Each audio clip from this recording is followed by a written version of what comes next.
से स्वागत है हमारे reader first RF live news में। आइए देखते हैं आज की बड़ी खबर। छत्तीसगढ़ विधानसभा चुनाव के लिए 30 अक्टूबर नामांकन का अंतिम दिन था।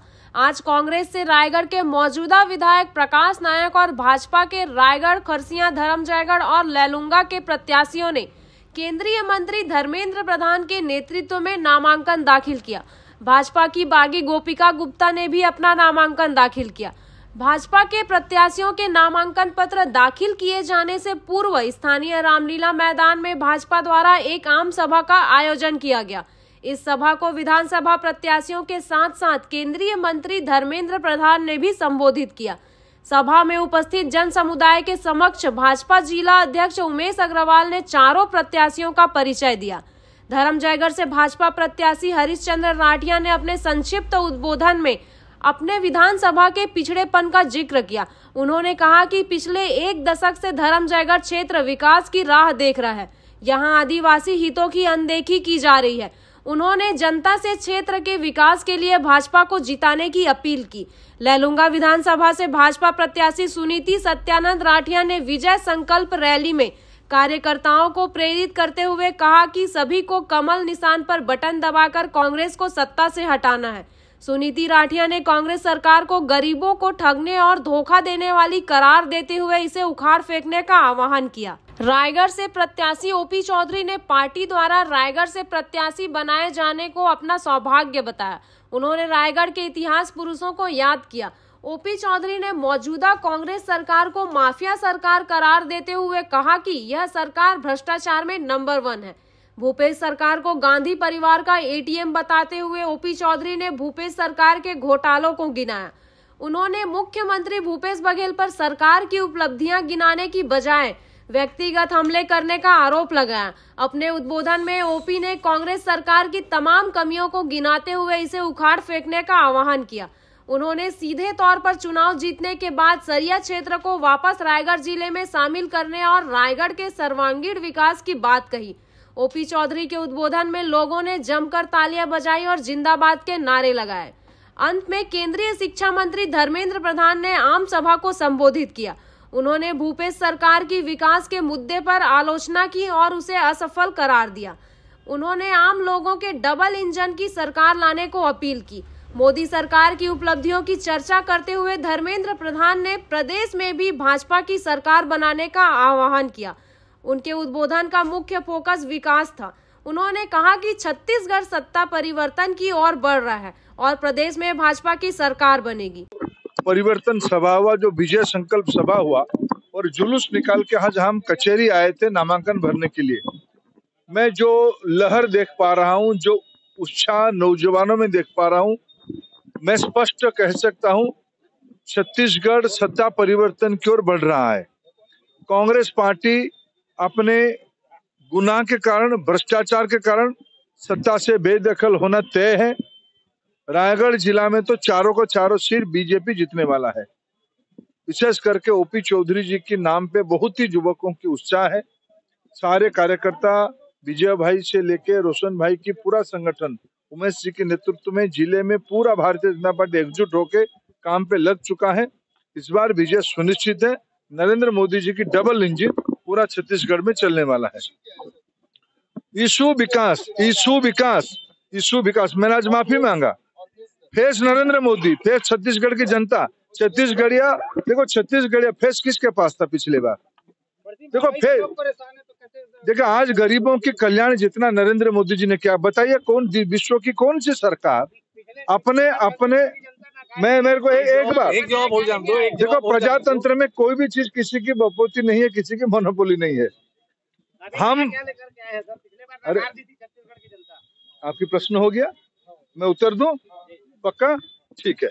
देखो मते मेरे को एक बताइए, विश्व की कौन सी सरकार अपने आबादी के 70-75% लोगों को मुफ्त में 5 किलो अनाज देती है? नरेंद्र मोदी जी की सरकार देती है। नरेंद्र मोदी जी की सरकार देती है। बताइए इसमें नहीं डिमेरिट नहीं, डिमेरिट नहीं है। आपकी देश की अर्थनीति के बारे में समझ ही नहीं है। बताइए कौन सी देश में 240 करोड़ टीका लग चुकी है? भारत में लग चुकी है। आज भारत की अर्थनीति 5वें पोजीशन पे है। आज छत्तीसगढ़ जैसे जिसको अटल जी ने बनवाया, जिस प्रदेश को अटल जी ने बनवाया, उस प्रदेश की तेजी से विकास पिछले दिनों में हमने किया। प्रजातंत्र में जो निर्णय आता है उसको हम सर झुका के स्वीकार करते हैं। हमने पिछले बार उस निर्णय को स्वीकार किया, लेकिन मैं जो राजनीतिक शास्त्र के विद्यार्थी के नाते जो मैं उत्साह देख रहा हूँ, कोई शक नहीं है इस बार यहाँ की भ्रष्टाचारी सरकार। आप कह रहे थे मुद्दा क्या है? मुद्दा यहाँ भ्रष्टाचार है, मुद्दा यहाँ छत्तीसगढ़ियों के साथ ठगी है, मुद्दा यहाँ गरीबों के साथ धोखाधड़ी है। यही मुद्दे पे छत्तीसगढ़ इस बार मत देने वाला है। जनता को तय करने दीजिए, जनता को तय करने दीजिए। हम अपना मत रख रहे हैं, जनता को तय करने दीजिए। मैं कह रहा हूँ ना, मेरा भी कुछ अनुभव है। मैं छत्तीसगढ़ को भली भांति जानता हूँ। 20 साल से मैं छत्तीसगढ़ के हर एक चुनाव में आता हूँ। मैं इस बार जो उत्साह देख रहा हूँ, 2003 में जो उत्साह था, जो ही उत्साह है। भारतीय जनता पार्टी की सत्ता वापसी तय है। रायगढ़ विधानसभा क्षेत्र के लिए पार्टी के निर्देशानुसार मैं आज नामांकन दाखिल किया हूं और रायगढ़ के एक बेहतर भविष्य के लिए रायगढ़ नई ऊंचाइयों पर पहुंचे।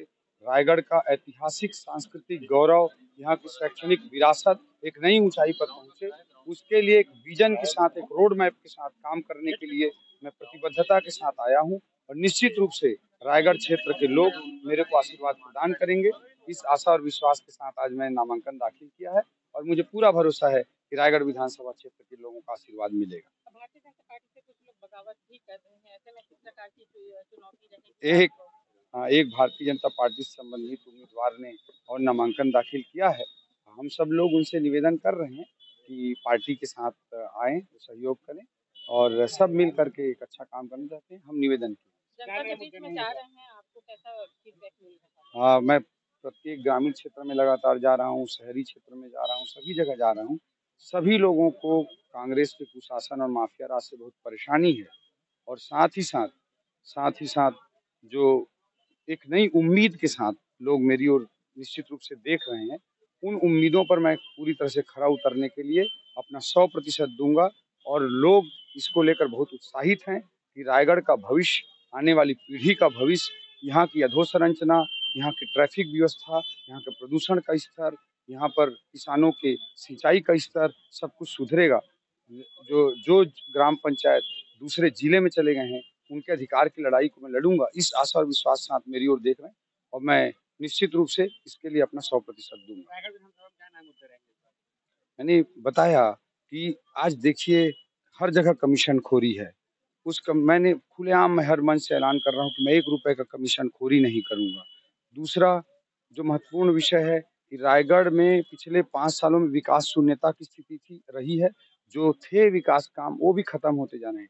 KIT इंजीनियरिंग कॉलेज समाप्त प्राय होने की स्थिति में पहुंच गया है। मेडिकल कॉलेज डिटोरिएट हुआ है। जो रायगढ़ से घरघोड़ा सड़क है, उस पर हम लोगों को पदयात्रा भी करना पड़ा। 50 किलोमीटर की दूरी को तय करने में 5 घंटे का समय लग जाता है।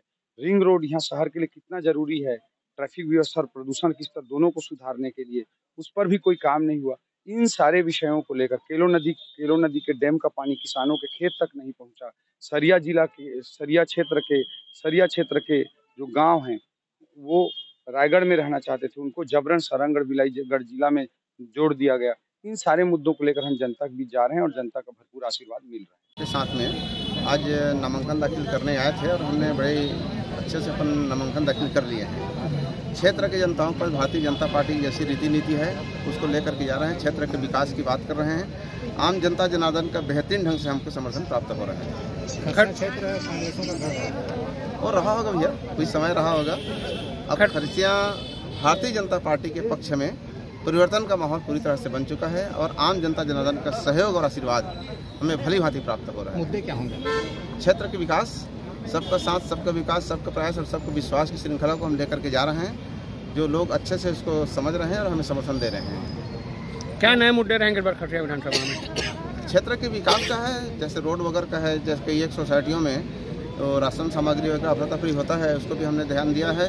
और खरसिया शहर में जो ओवरब्रिज का जो काम है, जो अधूरा मतलब प्रारंभ ही नहीं हुआ है, हमारा मुख्य मकसद वो है कि सबसे पहले उस काम को हम प्रारंभ करेंगे, जो कि आम जन को भयंकर रूप से परेशानी हो रहा है।